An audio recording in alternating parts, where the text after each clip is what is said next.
Hello everyone, कैसे हैं आप सब लोग। गाइस, ये जो रीडिंग स्टार्ट होने वाली है, ये कांटेक्ट नो कांटेक्ट के लिए, मैरिड अनमैरिड के लिए, ठीक है, डाइवोर्सी है उनके लिए भी, जो सिंगल है उनके लिए भी, सभी के लिए है। कलेक्टिव लेवल पे रीडिंग है। आप जब भी से देखेंगे आपसे रेजोनेट होगी। साथ में टाइमलेस रीडिंग है, ठीक है। बहुत सारे लोग मुझसे बोलते हैं कि मैम सब कुछ मुझे नहीं समझ में आया, क्योंकि कुछ चीजें तो मुझसे रेजोनेट हो रही हैं, कुछ चीजें बिल्कुल भी रेजोनेट नहीं हो रही हैं। तो मैं आपसे बोलूँगी कि जो आपसे रेज़ोनेट हो रहा है वो आप रख लीजिए, जो आपसे रेज़ोनेट नहीं हो रहा है उसे जाने दीजिए, छोड़ दीजिए, इतना टेंशन मत लीजिए। और वैसे भी जो पॉज़िटिव है उसे रखिए, साथ में जो गाइडेंस प्रोवाइड हो रहा है उस पे काम करिए, ठीक है? तो आइए देखते हैं।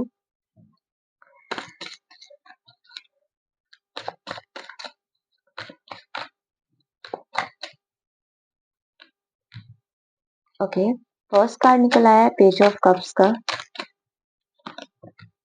सेकंड निकल आया है 5 ऑफ वांड्स का, फिर क्वीन ऑफ कप्स का, द फूल की energy,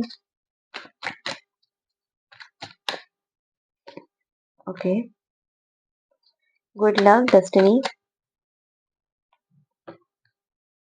king of cups,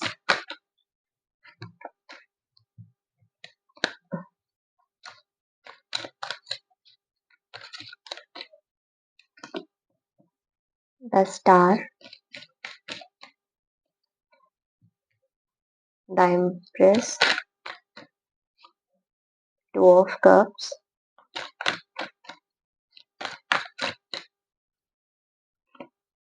Knight of Cups,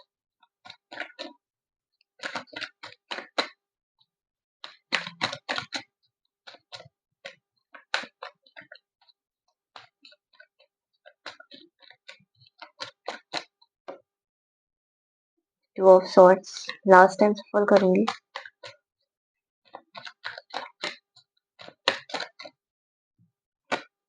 King of Wands, okay, ठीक है। तो गाइस, जो ये एनर्जी निकल के आ रही है कहीं ना कहीं,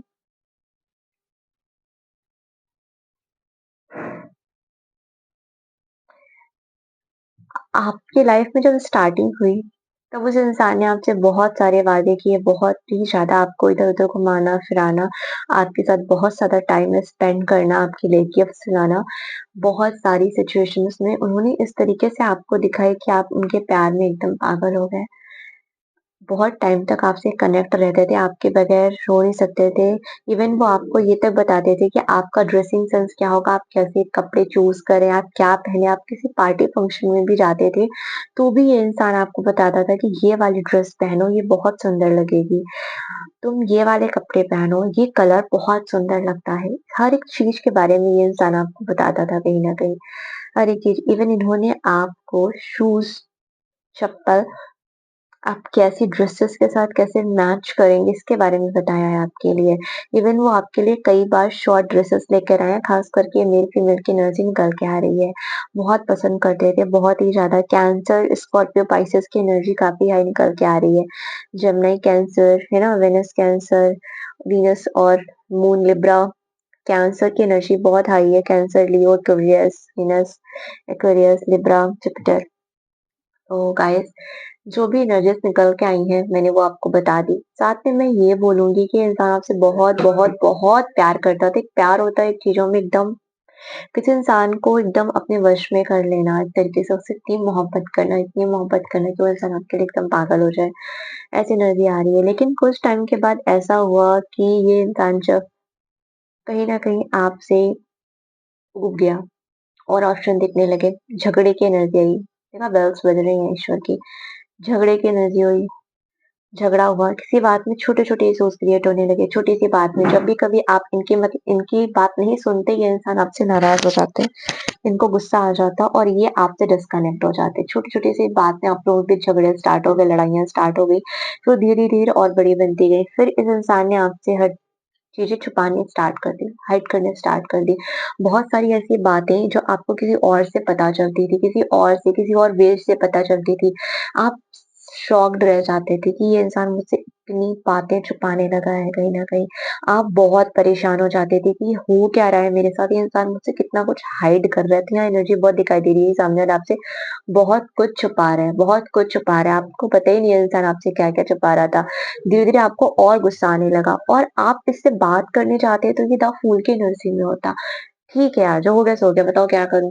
क्या कर सकते हैं, क्या करूँ? ऐसी वाइब्रेशंस आने लगी। ये कहीं न कहीं जिससे भी ये रेज़ोनेट हुआ है, आप प्लीज़ मुझे क्लेम करिएगा और कमेंट्स में ज़रूर बताइएगा। अब यहाँ से ना दूसरे लोगों की मुझे स्टोरी समझ में आ रही है कहीं न कहीं उनके साथ क्या हुआ।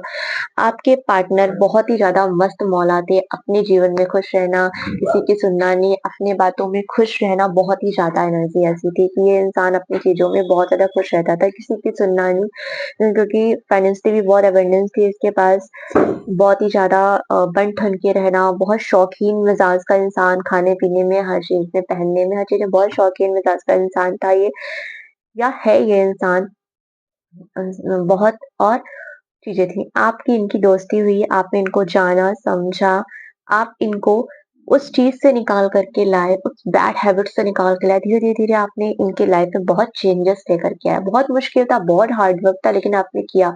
इस इंसान को बहुत ही ज़्यादा आपने चीज़ों से निकाल कर के और बहुत कोशिश करने के बाद बहुत सारी चीज़ें चेंज होती गई। ये इंसान बहुत अच्छा गया। धीरे-धीरे करके आप लोगों ने बहुत टाइम स्पेंड किया। आप किसी कोचिंग में हो सकते हैं, आप स्कूल में हो सकते हैं, आप नेबर्स हो सकते हैं कहीं न कहीं या फिर आप किसी ऑफ़िस में हो सकते हैं कहीं न कहीं या किसी पार्क में मिले हो सकते हैं डियर। धीरे-धीरे आपने चीज़ें बहुत सुधारी, बहुत अच्छी करी। देन उसके बाद कुछ दिनों बाद ऐसा हुआ कि ये इंसान आपको भी बहुत पसंद आने लगा और आपको इनसे प्यार हो गया। इनको भी आपकी की केयर, आपका इतना मतलब इस टाइम देना, इतना करना भारी पड़ गया कहीं न कहीं मैं कहूँगी।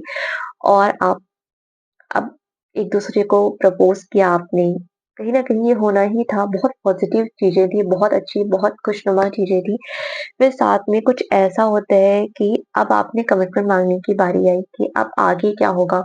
सब कुछ ठीक चल रहा है, चलो शादी कर लेते हैं, हम लोग एक-दूसरे के लिए बने हुए हैं और अब क्योंकि कहीं न कहीं आपकी फैमिली भी फ़ोर्स कर रही है, भाई शादी कब करनी है, शादी कब करनी है? तो आपने इस इंसान से कब बोला कि क्या प्रॉब्लम है? चलो अब घर में बात करते हैं। आप भी अपनी फैमिली में बात कर लीजिए, मैं भी अपनी फैमिली में बात कर लेते हैं। बट इसके बाद ये इंसान कन्फ्यूज़्ड होने लगा क्योंकि ये वो इंसान जो द फूल की एनर्जी में रहता था, अकड़ू, बिगड़ा हुआ, हर चीज़ उसके पास पहले से अवेलेबल हो जाती थी। उसने कभी सोचा ही नहीं था कि मैं इतनी जल्दी शादी कर लूँगा या कर लूँगी। शादी? शादी कैसे? उसने आप में बहुत सारी कमियाँ बतानी स्टार्ट कर दी, बहुत सारी कमियाँ बतानी स्टार्ट कर दी कहीं न कहीं। ये बहुत बड़ा इश्यू था क्योंकि बहुत कन्फ्यूज़न तो कहीं न कहीं ये इंसान कमिटमेंट ही नहीं दे रहा है। इतना कन्फ्यूज़न है कहीं न कहीं, परेशान है। दिल कुछ कहता है, इसका दिमाग कुछ कहता है, इसको करना कुछ है, करनी कुछ है, इसको कुछ समझ में नहीं आता इसको क्या है, क्या नहीं। बहुत प्रॉब्लम्स दिखाई दे रही हैं इसकी लाइफ़ में, इसे शादी अभी नहीं करनी है। करनी भी है कि नहीं करनी है, खुद ही नहीं डिसाइड हो रहा है इनसे। इतनी प्रॉब्लम इनको समझ ही नहीं आ रहा क्या करे, क्या ना करे। ये एक दूसरा सिनेरियो था। अब हम लोग यहाँ पे मुझे तीसरा सिनेरियो दिखाई दे रहा है आपका मिलना डेस्टिनी थी कहीं न कहीं। आप चाहते थे मिले, आपकी शादी हुई, ये इंसान आपसे बहुत प्यार करता है। अभी थोड़ा-सा फैमिली इश्यूज़ चल रहे हैं कहीं न कहीं, बट इसके बाद चीज़ें ठीक होंगी, परेशान मत होइएगा, चीज़ें बैलेंस होंगी और बहुत खूबसूरती से होंगी। हाँ, थोड़ा-सा टाइम आपकी लाइफ़ में प्रॉब्लम्स आती ही हैं, तो आप परेशान हो जाते हो। आपकी फैमिली का टॉर्चर ज़्यादा होता है, आपकी फैमिली आपके रिश्ते में ज़्यादा इन्वॉल्व है। आपको पता भी नहीं है, सब बैक बैक से होता है कहीं न कहीं, तो चीज़ें आपको पता नहीं चलती हैं। तो लेकिन ये चीज़ें ठीक हो जाएँगी, परेशान मत होइएगा। ये जो भी बैड फेजेज़ है, जो भी बुरा हो रहा है, जो भी खराब हो रहा है, ये चेंज होगा और आपकी लाइफ़ में कुछ बहुत अच्छा भी होगा, तो परेशान मत होइएगा। अब तीसरी जो एनर्जी निकल के आ रही है कि 2 लोग दूसरे से बहुत प्यार करते थे, ठीक है? उनके बीच कॉम्प्लिकेशंस हुए, प्रॉब्लम्स आई, वो इंसान चला गया। अब ये रिश्ता बहुत कॉम्प्लिकेटेड बन चुका है, तो आप थर्ड पार्टी बनकर के बीच में आ गए। उनके लिए आप थर्ड पार्टी थे, लेकिन कहीं न कहीं आपका आना स्वाभाविक था। वो इंसान आपने उस इंसान के लिए बहुत कुछ किया। आपने जस्ट लाइक एक मदर आपने उनकी केयर करी, उनकी देखभाल करी। आप बहुत फाइनेंशियली मजबूत थी कहीं न कहीं या थे कहीं न कहीं, तो आपने उनकी फाइनेंशियली भी मदद करी और आप बहुत दिखने में लुकिंग बहुत ही सॉफ्ट हार्टेड प्लस आप बहुत सॉफ्ट हैं। आप बहुत गुड लुक लगते हैं देखने में। बहुत ही ब्यूटीफुल, चार्मिंग, हैंडसम सब अब जो भी है मेल फीमेल के लिए आप लोग अपना-अपना बाँट लीजिएगा। ठीक है? तो आपने बहुत मदद करी है इस इंसान की। उस इतने कॉम्प्लिकेटेड रिश्ते से उस इंसान को बाहर निकाला है कहीं न कहीं आपने, तो आप उसके लिए जस्ट लाइक अ एंजल ही हैं कहीं न कहीं। तो आपने इतना किया, वो इंसान भी आपसे शादी करना चाह रहे हैं, बट स्टेप नहीं ले पा रहे हैं। एक स्टेप नहीं बढ़ पा रहे, नहीं तो ये इंसान आपसे मैरिज कर ले। तो उसके लिए मैं आपको गाइडेंस दूँगी, आप इनको हील करिए कहीं न कहीं, तो चीज़ें बन जाएँगी। साथ में परेशान मत होइए, बहुत ज़्यादा अपनी चीज़ों को किसी को शेयर मत करिएगा। बहुत ज़्यादा आप शेयर करेंगे तो प्रॉब्लम आएगी, अगर आप शेयर नहीं करेंगे तो ये चीज़ें कहीं न कहीं बन जाएँगी और आपकी लाइफ में अबंडेंस भी आएगी। तो आइए देखते हैं, क्या गाइडेंस है माँ काली का आप लोगों के लिए। तो एक गाइडेंस आप लोगों के लिए मिल रहा है, स्ट्रेंथ रखिए, स्ट्रेंथ के साथ काम करिए। आप आपको किसी तरह का वाइल्ड या फिर घर में लड़ाई झगड़ा करने की ज़रूरत नहीं है, अपने पार्टनर के साथ बहुत ज़्यादा लड़ाई करने की ज़रूरत नहीं है। आप स्ट्रेंथ बना के रखिए, चीज़ें ठीक होंगी, बेटर होंगी, ठीक है? साथ में परेशान मत होइए, जो भी ऑब्स्टिकल्स हैं आपकी लाइफ से वो खत्म होंगे। गणेश भगवान जी की एनर्जी भी आ रही है, माता रानी की एनर्जी आ रही है, तो आपकी लाइफ में सिचुएशन चेंज होगी, उसके बाद ये जो भी ऑब्स्टिकल्स हैं धीरे-धीरे खत्म हो जाएँगे और आपको एक नया पाथ दिखाई देगा।